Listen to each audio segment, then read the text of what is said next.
Bitcoin itu investasi bodoh. Kalimat itu keluar dari mulut orang yang pernah dianggap paling jenius di dunia teknologi. Bill Gates. Orang-orang percaya kata-katanya, wartawan menyalin kutipannya, investor ragu, pasar gemetar. Tapi kenapa? Kenapa seorang Bill Gates sampai harus menyebut bodoh sesuatu yang tak pernah dia sentuh? Apakah benar dia melihat kelemahan mendasar dalam Bitcoin? Atau justru dia takut pada sesuatu yang tak bisa dia kuasai? Gates bukan orang sembarangan. Gates adalah orang yang dulu merubah dunia dengan komputer. Dia tahu kode, dia paham sistem, dia bukan pengusaha biasa, dia otak di balik Microsoft, perusahaan yang membentuk cara dunia bekerja. Jadi kalau dia bilang Bitcoin itu bodoh, itu bukan asal omong. Tapi itu juga bukan sekadar analisa teknis, itu adalah sinyal politik. Sebuah penolakan terhadap sesuatu yang bisa merusak tatanan yang dia yakini. Bayangkan, sebuah sistem uang digital tak bisa disensor, tak bisa dibekukan, tak bisa dikendalikan. Tak ada bank, tak ada negara, tak ada lembaga donor. Semuanya jalan otomatis lewat jaringan desentralisasi. Ini bukan cuma soal uang, ini soal kekuasaan. Dan Gates, dengan seluruh kekayaan dan pengaruhnya, paham satu hal. Bitcoin tidak bisa dimiliki oleh siapapun, termasuk dirinya. Mengapa Gates menyerang? Karena Bitcoin menciptakan dunia di mana negara tak bisa cetak uang seenaknya. Orang miskin bisa simpan aset tanpa takut disita. Tak ada lembaga yang bisa bilang uangmu ilegal. Dan ini berlawanan dengan dunia yang Gates jalani seumur hidup. Dia besar dalam sistem yang sangat terstruktur. Korporasi, regulator, kontrak, perizinan, institusi global. Dalam Bitcoin, semua itu tidak ada. Yang ada hanyalah jaringan, kode, dan konsensus. Mari kita ulang kutipan legendarisnya. Bitcoin itu investasi bodoh. Orang beli karena yakin akan ada orang yang lebih bodoh beli di harga lebih mahal. Kamu tahu itu namanya apa? Itu bukan argumen teknis. Itu sindiran. Itu ejekan. Sama seperti orang tua yang menertawakan tren anak muda karena dia tidak paham. Masalahnya, ini bukan tren. Ini adalah revolusi. Siapa yang bodoh sekarang? Saat Bill Gates mengucapkan kalimat itu, Bitcoin masih di bawah 100 juta rupiah. Bill Gates mengucapkan kalimat itu, Bitcoin masih di bawah 100 juta rupiah. Dan Satoshi, yang tak pernah muncul ke publik, justru punya kekayaan yang mengalahkan Gates sendiri. Ironi? Atau kemenangan diam-diam orang yang tidak ikut debat, tapi terus membangun? Bill Gates tidak menyerang Bitcoin karena dia bodoh. Justru karena dia sangat paham apa yang sedang terjadi. Dan yang sedang terjadi adalah ini. Sistem yang dulu dia menangkan, sedang ditantang oleh sistem yang tak bisa dikendalikan oleh siapapun. Dan itu menakutkan. Bahkan bagi orang secerdas dia. Jika seorang raksasa merasa perlu mengejek sesuatu yang kecil, maka bisa jadi yang kecil itu adalah ancaman nyata bagi seluruh dunianya. Satu orang, satu ide. Dan dunia keuangan tak lagi sama. Di saat dunia sibuk mencari bailout. Di saat bank-bank besar merampok pajak rakyat untuk menyelamatkan diri dari kehancuran mereka sendiri, seseorang muncul. Bukan dari Wall Street, bukan dari Silicon Valley, bukan dari kabinet presiden, tapi dari bayangan internet, dari forum-forum kecil yang tak pernah masuk media nasional. Namanya Satoshi Nakamoto. Tanpa wajah, tanpa negara, tanpa kepentingan. Tidak ada yang tahu siapa dia. Apakah dia pria Jepang? Apakah dia tim rahasia? CIA? Hacker Rusia? Bekas pegawai Google? Tak ada yang bisa membuktikannya. Tapi satu hal yang jelas, dia bukan menjual produk, dia membakar sistem. Tanggal 3 Januari 2009, di tengah reruntuhan ekonomi global, Satoshi meluncurkan Bitcoin. Dalam blog pertama jaringan Bitcoin, dia menyisipkan pesan. The Times 3 Januari 2009 Chancellor on brink of second bailout for banks. Apa maksudnya? Itu bukan kode teknis, itu adalah teriakan politik, protes digital. Pesan untuk dunia, lihat, sistem kalian busuk, bank diselamatkan, rakyat ditelantarkan. Sudah waktunya kita ambil kendali dari tangan para penguasa moneter. Kenapa Bitcoin berbeda? Bitcoin bukan aplikasi, bukan startup, bukan produk yang bisa kamu download lalu hapus. Bitcoin adalah protokol kebebasan. Tidak bisa dibekukan, tidak bisa dicetak sembarangan, tidak bisa dikendalikan satu negara pun, tidak butuh izin, tidak tunduk pada lembaga manapun. Dan inilah yang bikin dunia panik. Satoshi tidak menjual apapun, tapi jadi lebih kaya dari Bill Gates. Satoshi punya sekitar 1 juta Bitcoin yang belum pernah dia gerakan. Dia tidak pernah mencairkannya, tidak pernah menjualnya, tidak pernah pamer kekayaan, tidak pernah tampil di media. Dan hanya dari menciptakan sistem ini, hari ini dia memiliki lebih dari 2.100 triliun rupiah, lebih kaya dari Bill Gates, tanpa korporasi, tanpa konferensi, tanpa branding. Tapi kenapa kehadirannya menakutkan? Karena Satoshi membuktikan satu hal yang selama ini ditutup-tutupi, bahwa uang bukan milik negara, bukan milik bank, bukan milik lembaga donor. Uang bisa diciptakan oleh siapapun, asal ada kepercayaan. Bitcoin bukan cuma teknologi, Bitcoin adalah pemberontakan terhadap monopoli uang. Dan dunia yang nyaman dengan status quo, benci perubahan seperti ini. Dan, apakah Satoshi manusia? Kita nggak tahu. Bisa jadi dia adalah programmer jenius yang hidup sendiri dan antisosial. Bisa jadi dia adalah kelompok aktivis digital. Bisa jadi dia sudah mati. Tapi yang pasti, Bitcoin masih hidup. Dan kekayaan yang dia tinggalkan terus tumbuh tanpa dia harus muncul sekalipun. Kekuatan sejati bukan yang muncul di layar TV, tapi yang mengubah dunia meski tak pernah menampakkan diri. Hari ini, nama Satoshi bukan cuma identitas misterius. Dia adalah simbol kebebasan finansial, simbol pemberontakan intelektual, simbol bahwa rakyat bisa menciptakan sistem tandingan, simbol bahwa kamu tidak perlu jadi presiden untuk membuat perubahan global. Dan ini yang membedakan dia dengan Gates. Bill Gates membangun kerajaan dari produk. Satoshi membakar kerajaan lewat ide. Satoshi tidak pernah minta uangmu, tidak pernah jual token, tidak pernah minta donasi. Dia hanya tinggalkan satu hal, sistem yang berjalan sendiri, tanpa dia. Dan hari ini, dunia sedang memanen hasil dari benih yang dia tanam, entah karena percaya atau karena takut. Satoshi mungkin tidak ada di dunia ini, tapi idenya hidup di dompetmu. Dan itu cukup untuk mengguncang seluruh sistem keuangan dunia. Satu pertanyaan yang tak boleh terlewatkan. Mengapa Bitcoin ditakuti para raja lama? Kalau kamu ingin tahu siapa yang punya kuasa, lihat siapa yang panik saat kekuasaan mereka dipertanyakan. Dunia ini berjalan karena satu hal, kendali atas uang. Bukan hukum, bukan polisi, bukan pemimpin negara, tapi uang. Karena uang bisa beli semuanya. Hukum bisa dibelokkan, polisi bisa digerakkan, media bisa dibungkam, dan presiden bisa dibiayai. Mereka yang pegang kendali atas sistem keuangan, dialah raja sejati dunia ini. Dan sekarang mereka melihat satu makhluk kecil yang tumbuh pelan-pelan, Bitcoin. Kita hidup di dunia di mana bank sentral mencetak uang dari udara. Pemerintah bisa mengatur bunga semaunya, bank bisa membekukan rekeningmu kapan saja, dan perusahaan seperti PayPal atau Visa bisa memblokir transaksi kamu karena alasan kebijakan. Seluruh sistem ini dibangun untuk mengontrol uangmu, bukan melindungimu.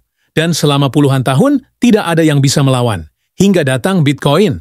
Bitcoin adalah mata uang tanpa pintu depan. Bitcoin tidak punya call center. Tidak ada kantor pusat. Tidak ada CEO. Tidak ada nomor yang bisa kamu hubungi untuk minta refund. Dan justru itu kekuatannya. Karena tidak bisa dicetak seenaknya, tidak bisa dibekukan, tidak bisa disensor, tidak tunduk pada hukum negara tertentu, tidak bisa dimanipulasi oleh inflasi buatan. Bitcoin adalah satu-satunya uang yang tidak peduli kamu siapa. Miskin, kaya, dari negara manapun, semua setara di depan blockchain. Dan itu sangat berbahaya bagi raja-raja lama. Bayangkan kamu adalah bank besar, penguasa minyak, pemilik lembaga keuangan, atau negara adidaya dengan mata uang dominan. Lalu mendadak muncul sistem keuangan yang tidak bisa kamu hentikan. Tidak bisa kamu ubah aturannya, tidak bisa kamu perintah. Kamu takut? Sudah pasti, karena Bitcoin membuat uangmu tidak lagi punya keistimewaan. Bitcoin bukan pesaing bank, Bitcoin bukan aplikasi perbankan baru. Bitcoin adalah sistem baru yang mengabaikan sistem lama. Dan di dunia kekuasaan, diabaikan adalah bentuk penghinaan tertinggi. Siapa yang paling vokal menyebut Bitcoin berbahaya, bodoh, tak bernilai? Bill Gates, miliarder lama, korporat, Warren Buffett, raja saham dan investasi klasik. Jamie Dimon, CEO JP Morgan, salah satu bank terbesar di dunia. Christine Lagarde, kepala ECB, Bank Sentral Eropa. Mereka semua punya satu kesamaan. Mereka adalah penjaga gerbang sistem uang lama. Dan Bitcoin datang tanpa izin, lewat pintu belakang. Lalu ambil kepercayaan publik secara perlahan. Bitcoin itu bukan produk, tapi revolusi diam-diam. Setiap transaksi Bitcoin adalah bentuk perlawanan. Saat kamu kirim uang tanpa bank, saat kamu simpan aset tanpa lembaga keuangan, saat kamu simpan uang tanpa negara tahu, itu bukan sekadar transaksi, itu pernyataan. Pernyataan bahwa saya tidak percaya lagi pada sistem lama. Ini bukan cuma soal teknologi, Ini soal kendali. Para raja lama takut karena kalau kamu pegang Bitcoin, kamu tidak butuh bank. Kalau kamu bayar pakai kripto, kamu tidak butuh kartu kredit. Kalau kamu simpan di cold wallet, tidak ada yang bisa menyita. Dan itu artinya kamu jadi manusia bebas. Dan di dunia ini, kebebasan pribadi adalah musuh paling berbahaya bagi mereka yang ingin mengendalikan segalanya. Karena jika cukup banyak orang sadar bahwa kita bisa punya sistem tanpa izin, sistem tanpa bank, sistem tanpa pencetakan uang seenaknya, maka mereka tidak punya lagi kendali atas hidup kita. Para raja lama tidak takut pada Bitcoin karena harganya naik. Mereka takut karena kamu mulai bertanya, selama ini, siapa yang benar-benar mengendalikan hidupku? Kamu kerja siang malam, tapi uangmu makin tidak berharga. Itu bukan kebetulan, itu sistem. Coba bayangkan, kamu kerja keras, nabung sedikit demi sedikit. Tiap bulan kamu sisihkan gaji, berharap bisa beli rumah, mobil, atau setidaknya hidup tenang di hari tua. Tapi tiap tahun, harga makin naik, biaya hidup makin mencekik, dan uang di dompetmu makin seperti tisu toilet. Kenapa? Karena kamu hidup di dalam sistem yang sengaja dibuat untuk membuatmu kalah. Dulu, uang itu setara dengan emas. $1 punya jaminan cadangan emas. Nilai uang bukan cuma angka, tapi punya dasar. Kalau pemerintah cetak uang terlalu banyak, mereka harus punya emas yang cukup. Itu sistem yang adil, tapi semua berubah sejak tahun 1971. Presiden Amerika Serikat, Richard Nixon, memutus hubungan dolar dengan emas. Artinya, sekarang pemerintah bisa cetak uang tanpa batas, tanpa cadangan emas. Uang berubah jadi angka kosong. Dan dari situ, sistem ini berubah jadi permainan ilusi. Setiap kali negara bilang, kami cetak uang untuk menolong rakyat, yang sebenarnya terjadi, mereka mencuri daya beli kamu diam-diam. Harga-harga naik. Uangmu makin kecil nilainya. Gaji naik 10%, tapi inflasi 15%. Uang pensiun tergerus tiap tahun. Kamu nggak sadar? Karena yang mereka lakukan terlihat sah. Tapi sebenarnya licik. Inflasi bukan kejadian ekonomi biasa. Inflasi adalah pajak diam-diam. Bedanya, pajak minta izin lewat parlemen. Inflasi dilakukan diam-diam lewat cetak uang. Dan kamu cuma bisa lihat harga telur naik, sewa naik, biaya sekolah naik, tapi gajimu gitu-gitu aja. Siapa yang untung dari sistem ini? Bukan kamu, bukan rakyat biasa, bukan UMKM, tapi bank, konglomerat, pemerintah, orang dalam. Mereka cetak uang, utang, bailout, subsidi korporasi besar. Sementara kamu yang kerja keras justru ditindas oleh sistem itu sendiri. Dulu orang percaya emas bisa lindungi kekayaan, tapi sekarang emas dimanipulasi lewat pasar derivatif. Harga emas diatur lewat kertas, bukan fisik. Disimpan di bank sentral, kamu nggak bisa sentuh. Jadi emas sekarang bukan lagi alat kebebasan, tapi jadi alat kontrol juga. Lalu hadirlah Bitcoin. Bitcoin tidak bisa dicetak. Jumlahnya terbatas. Hanya 21 juta untuk selamanya. Transparan. Bisa dicek semua transaksi. Tidak bisa dimanipulasi. Tidak bisa disensor. Tidak bisa dibekukan. Bitcoin bukan sekadar uang, tapi koreksi terhadap sistem yang sudah lama busuk. Para elite tahu sistem ini sudah rusak, tapi mereka tak mau kehilangan kendali. Mereka tahu dolar terus turun nilainya. Mereka tahu inflasi itu hasil dari kebijakan mereka sendiri. Tapi kenapa mereka tetap lakukan? Karena di sistem sekarang, mereka bisa terus kaya tanpa kerja. Dan kamu, kerja mati-matian cuma buat bertahan hidup. Kalau kamu kerja keras tapi tetap miskin, itu bukan karena kamu malas. Itu karena uang yang kamu simpan dicuri nilainya sedikit demi sedikit. Dan kamu diajari sejak kecil, nabung di bank, percaya pada negara. Gak usah pikirin uang, serahkan ke yang ahli. Tapi lihat hasilnya sekarang. Dolar dan emas bukan lagi pelindung kekayaan. Sistem fiat hanya menipu kita perlahan. Dan satu-satunya cara melindungi diri adalah keluar dari permainan ini. Iya doi, Bitcoin tidak menjanjikan kaya mendadak. Tapi Bitcoin menjanjikan sistem yang tidak mencuri dari kamu secara diam-diam. Mereka bilang, Bitcoin itu risiko. Tapi bagaimana bisa disebut berisiko? Kalau yang kamu tinggalkan adalah sistem pencurian terorganisir bernama inflasi. Apa bilang orang pintar selalu benar. Bill Gates, nama besar, tokoh jenius, pendiri Microsoft, pahlawan digital abad ke-20. Dialah orang yang membuka dunia pada komputer personal. Dialah yang menjadikan software sebagai poros kehidupan modern. Tapi, kenapa dia malah jadi anti-Bitcoin? Kenapa seorang pionir teknologi justru meremehkan inovasi teknologi finansial paling besar abad ini? Apakah dia terlalu tua untuk berubah? Atau terlalu nyaman dengan sistem lama yang menguntungkannya? Kata Bill Gates tentang Bitcoin. Bitcoin tidak menciptakan nilai. Bitcoin digunakan oleh penjahat.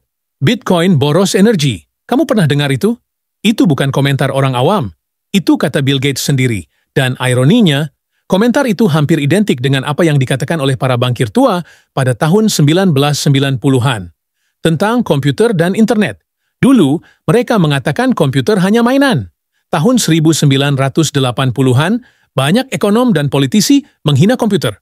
Komputer cuma mainan anak-anak. Internet tidak akan bertahan. Email tidak akan menggantikan surat. Tapi siapa yang membuktikan mereka salah? Bill Gates dan generasinya. Lalu, kini giliran dia yang mengulang ucapan yang sama terhadap Bitcoin dan teknologi blockchain. Ironi yang menyayat sejarah. Dan, kenapa orang seperti Bill Gates takut Bitcoin? Jawabannya bukan soal teknologi, tapi soal kendali. Bill Gates adalah bagian dari generasi elit teknologi yang membangun kerajaan berdasarkan sentralisasi data. Microsoft, software kamu tergantung pada lisensi mereka. Windows dikontrol penuh oleh mereka. Word, Excel, PowerPoint, sistem tertutup. Tapi Bitcoin datang menawarkan kebebasan total, tanpa kantor, tanpa CEO, tanpa kontrol. Dan di dunia itu, orang seperti Gates bukan lagi pusat kuasa. Bitcoin melawan model bisnis mereka.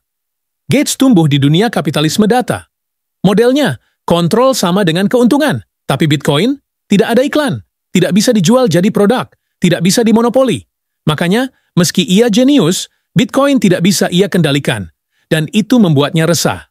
Kenapa komentarnya salah? Mari kita bongkar. 1. Bitcoin tidak menciptakan nilai. Justru sebaliknya. Bitcoin menciptakan nilai tertinggi. Kepercayaan. Nilai yang tidak bisa dicetak atau direkayasa. Coba tanya negara-negara hiperinflasi. Zimbabwe, Venezuela, Argentina. Mereka tahu nilai itu lebih dari sekadar angka di kertas. 2. Bitcoin digunakan oleh penjahat. Faktanya, uang tunai dolar Amerika Serikat adalah alat favorit penjahat dunia. Lebih banyak kejahatan terjadi dengan dolar, bukan Bitcoin. Dan blockchain, transparan. Semua bisa dilacak, tidak cocok untuk mafia. Ironis kan? Trade. Bitcoin boros energi. Ya, Bitcoin memang pakai energi. Tapi untuk apa? Untuk menggantikan sistem global yang menghabiskan lebih banyak energi, lebih banyak kertas, lebih banyak birokrasi, lebih banyak korupsi. Dan jangan lupa, server Microsoft, server Facebook, Google, Amazon, itu juga boros energi, tapi tidak ada yang komplain. Mungkin Bill Gates memang jenius, tapi dia lahir di dunia yang sudah tak relevan lagi. Ibaratnya dia sudah ketinggalan kereta. Dunia kini ingin keterbukaan, kebebasan, tanpa perantara, tanpa kendali satu arah. Dan Bitcoin bukan cuma teknologi, tapi cara berpikir baru. Bayangkan, Bill Gates, si revolusioner software, sekarang menjadi penjaga gerbang status quo. Dia pernah melawan sistem. Kini dia menjadi sistem itu sendiri. Seperti seorang pejuang yang lupa bahwa dulu dia juga hanya seorang anak muda yang ingin dunia jadi lebih bebas. Orang jenius belum tentu paham perubahan zaman. Bitcoin bukan hanya teknologi, tapi simbol kebebasan. Komentar anti-Bitcoin dari elit lama adalah sinyal bahwa dunia sedang berubah besar. Kadang yang paling keras menentang revolusi adalah mereka yang dulu membangunnya. Bayangkan ini. Satu dunia tanpa bank sentral. Tanpa lembaga keuangan besar yang bisa cetak uang sesuka hati. Tanpa pemerintah yang bisa membekukan rekeningmu hanya karena kamu beda pendapat. Gila? Atau itu justru bentuk tertinggi dari kebebasan manusia? Inilah mimpi dan mimpi buruk yang datang bersama Bitcoin. Apa itu bank sentral? Bank sentral adalah lembaga yang katanya bertugas menjaga stabilitas ekonomi. Katanya loh, mereka mengatur suku bunga jumlah uang beredar cadangan devisa, dan seringkali nasib rakyat banyak, tapi kenyataannya mereka adalah raja tak terlihat dalam sistem uang modern.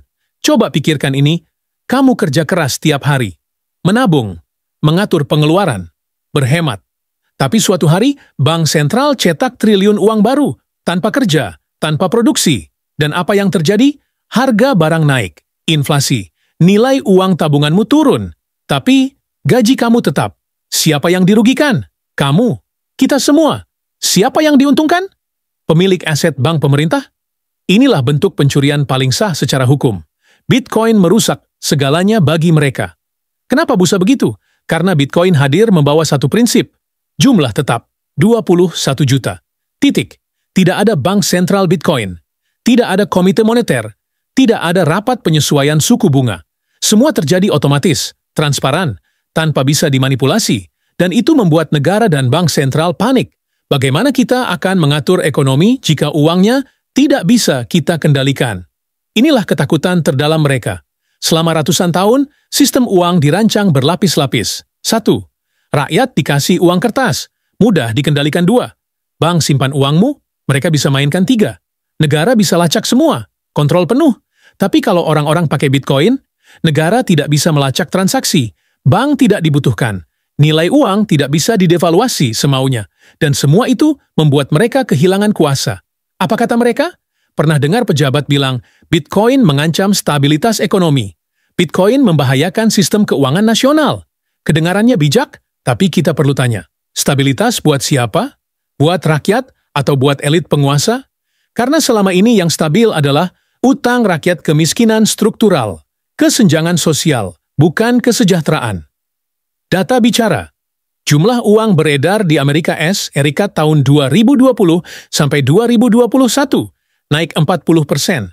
Daya beli dolar selama 50 tahun terakhir turun 95%. Nilai rupiah terhadap dolar sejak 1998 turun lebih dari 80%. Tapi rakyat tetap diminta percaya pada sistem. Lihat pola global. China melarang Bitcoin India, pajak tinggi dan regulasi ketat Turki, pelarangan transaksi Nigeria, pelarangan bank mendukung kripto. Pertanyaannya, kalau Bitcoin tidak berbahaya, kenapa mereka repot-repot melarang?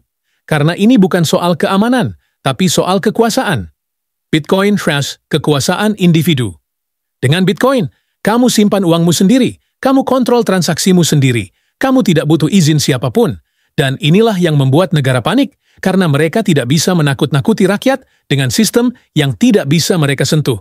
Lalu, apa yang akan mereka lakukan? Mereka tidak akan tinggal diam. 1. Narasi buruk di media, Bitcoin dipakai kriminal.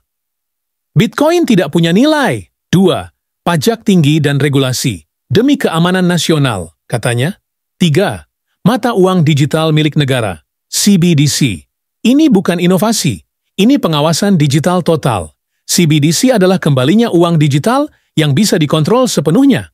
Bayangkan, pemerintah bisa membatasi uangmu hanya bisa dipakai beli makanan pokok, bisa membekukan saldo hanya karena kamu kritis. Dan ironisnya, mereka menyebut ini kemajuan. Dan poin pentingnya adalah bank sentral dan negara takut kehilangan kontrol.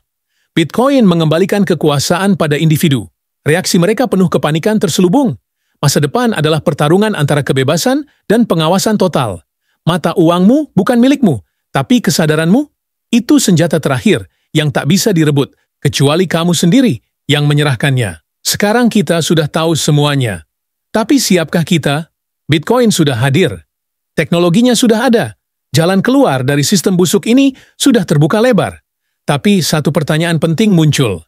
Apakah kita benar-benar siap untuk mengambil alih kendali? Semua di genggaman, tapi mentalnya masih budak. Coba lihat realita.